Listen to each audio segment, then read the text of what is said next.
So yesterday when I was gone, I had you start this worksheet. From what I can see, I think you guys were pretty successful in completing this 9-step value scale. I see that most of you are matching the values that you see here into the boxes below. So that looks pretty good. The part where I think you might need to kind of revisit are these forms down here in the bottom. If you didn't notice, when you flip the worksheet over, you've got kind of the answers there for you. You have examples of what these finished ones will look like. I want you to notice a couple of things on this sheet.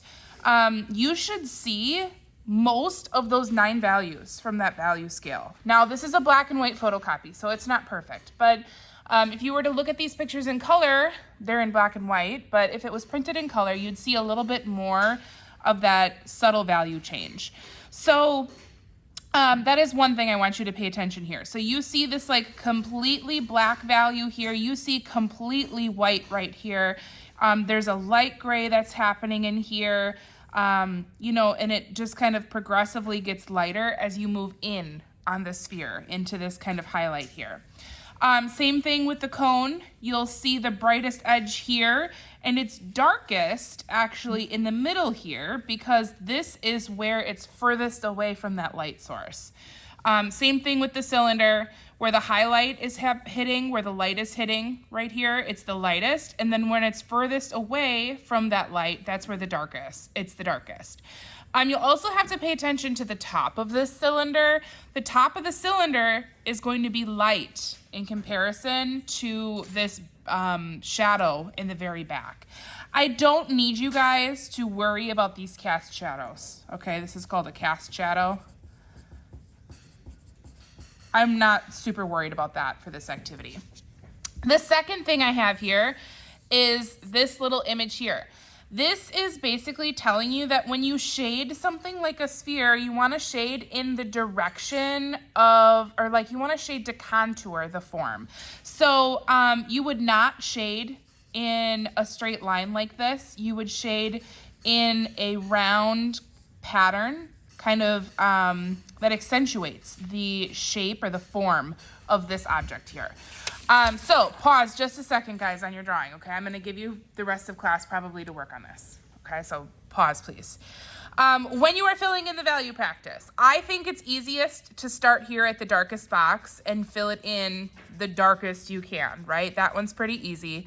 The expectation is that you guys are going to work in each of these boxes neatly, and I want you to work on creating an even value across the entire square. So whatever value you put in here, I want it to fill in the entire square. Now, I did draw horizontally here just to fill in my outlines, but then I'm gonna pick one direction for this entire box. I am not going to scribble this way and then scribble this way and then scribble this way. I'm gonna try to pick one consistent direction to color for the entire box. So I'll fill this one in. If you want, and this is kind of like up to you as far as like what your style entails here. If you want, you can fill in with your blending stump. So I'm gonna go in with my blending stump and fill in the missing information here.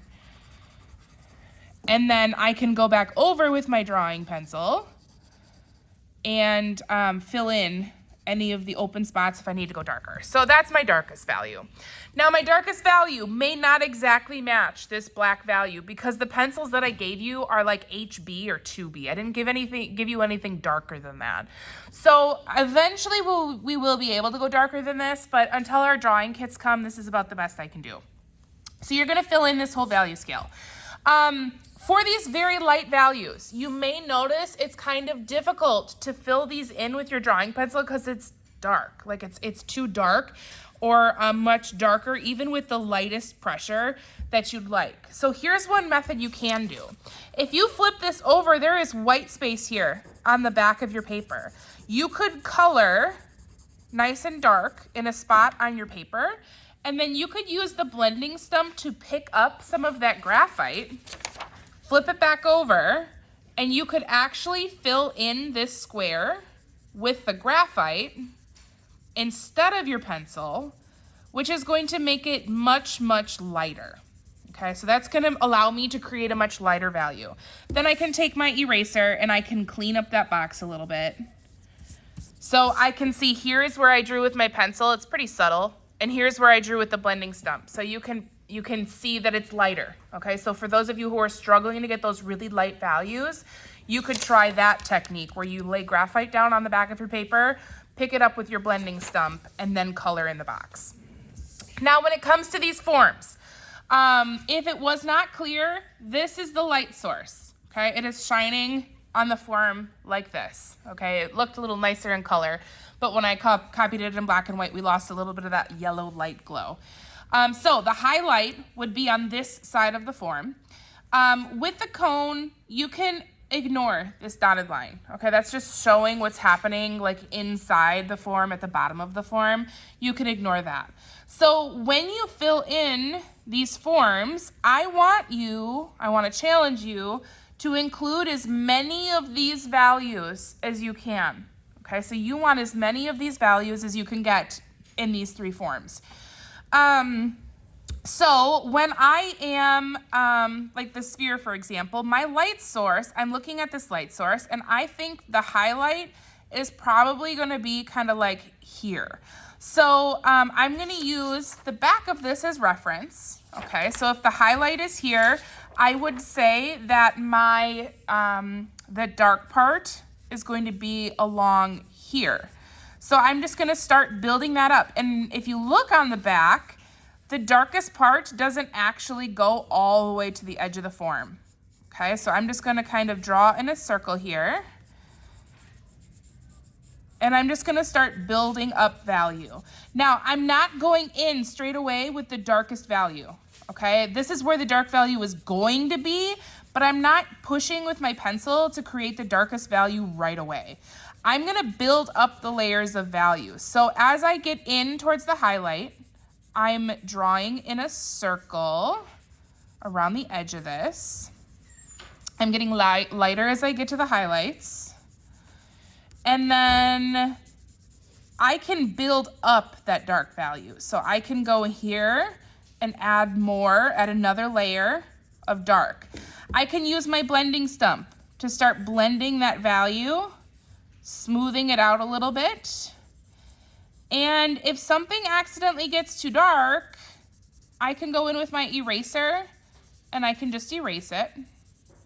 Okay, so I'm gonna color in down here. There is value here. It's just a little bit lighter than that darkest part.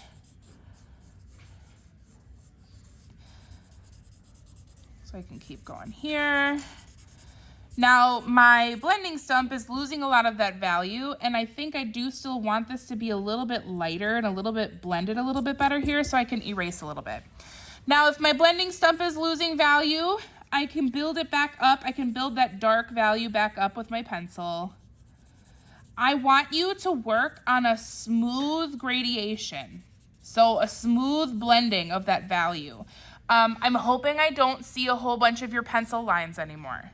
Okay, I want it to be nice and blended together.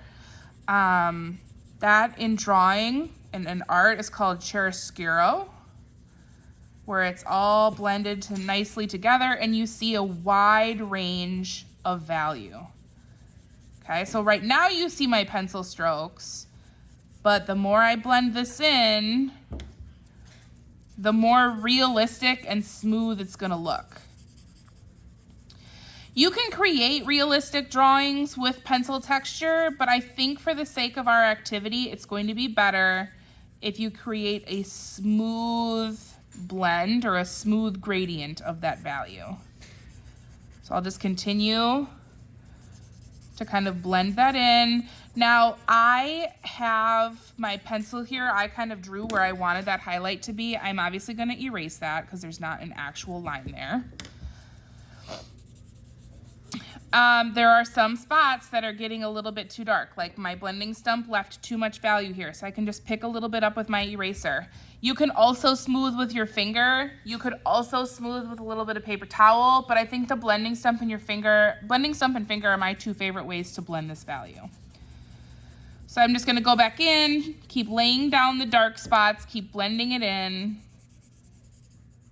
And I'm gonna blend that towards that highlight. Now, if I wanna check my work here, I'm gonna flip this over and I'm gonna pay attention to which parts here are dark and which are light. So I see there's also a highlight here on the top of this form. So I'm gonna look at mine. I don't have that highlight. So I'm just gonna lighten it up a little bit here where that light source is. Just very gently. And then again, just kind of keep working back and forth with my pencil, my eraser, and my blending stump. You're gonna do that for all 3 forms, okay? All 3 forms.